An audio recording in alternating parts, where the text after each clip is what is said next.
नासिर टंडोलैया जी town committee प्यारोलुड में गरीब माण्हुनि खे ईद जी ख़ुशियुनि में शामिल करण लाइ समाजी अॻवान अरबाब मस्तोई पारां औरतनि ऐं मर्द में ईद जा कपड़ा ऐं ॿियो सामान तक़सीम कयो वियो। इन हवाले सां वधीक तफ़सील ॿुधाए रहियो आहे इम्तियाज़ अली ख़ासकेली। टंडोलैया जी टाउन कमेटी प्यारोलुड में गरीब माण्हुनि खे ईदी ख़ुशियुनि में शामिल करण लाइ समाजी अॻवान डॉक्टर अरबाब मस्तोई पारां मिस्किन माण्हुनि में ईद जो सामान औरतुनि मर्दनि में ईद जा नवा कपड़ा पिणु विराया विया। उन मौके ते डॉक्टर अरबाब मस्तोई, एजाज कलंदरी, खादिम हुसैन बलोच, अब्दुल जब्बार मस्तोई ऐं ॿियनि धरती टीवी सां ॻाल्हाईंदे चयो त इन महांगाई जे दौर में गरीब माण्हुनि खे ईदी ख़ुशियुनि में शामिल करण लाइ ही नंढड़ी कोशिश कई आहे।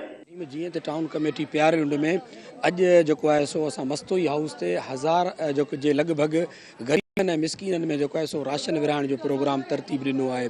असां सभिनी खे ख़बर आहे त रमज़ान शरीफ़ जो भलारो महीनो हली रहियो आहे ऐं उन खां अलावा जेका असां महांगाई जेका असां तमामु घणी आहे, उन जे करे जेको ग़रीब तबिको आहे उहो वीचारो बिल्कुलु जी वियो आहे। उनखे वेलफेयर जे लाइ हुनजी मदद जे लाइ अॼु असां प्यारे में ही जेका असां मुनक़िद कई आहे ऐं ग़रीबनि जी वेलफेयर जे लाइ तक़रीबन 1000 ग़रीबनि खे राशन, अटो ऐं कैश रक़म जी सूरत में उन्हनि जी मदद करियूं पिया।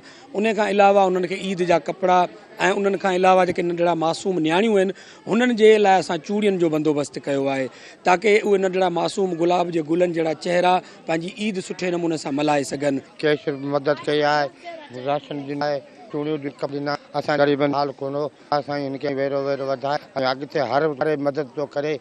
तमामु घणो सोचींदो आहे ऐं ग़रीबनि खे हींअर त तक़रीबन 1000 माण्हुनि खे हिन मदद कई आहे। किन खे कपिड़ा, लेडीज़ खे बि कपिड़ा ॾिना अथनि ऐं जेंट्स खे बि कपिड़ा ॾिना अथनि जेके ग़रीब आहिनि, जेके मिस्कीन। हाणे ज़रूरत इन ई ॻाल्हि जी आहे त सिंध में रहंदड़ हर साहिब हैसियत माण्हू खे घुर्जे त पंहिंजे इलाइक़े जे ग़रीब माण्हुनि खे ईदी ख़ुशियुनि में शामिल करण लाइ पंहिंजो अहम किरदारु अदा कनि।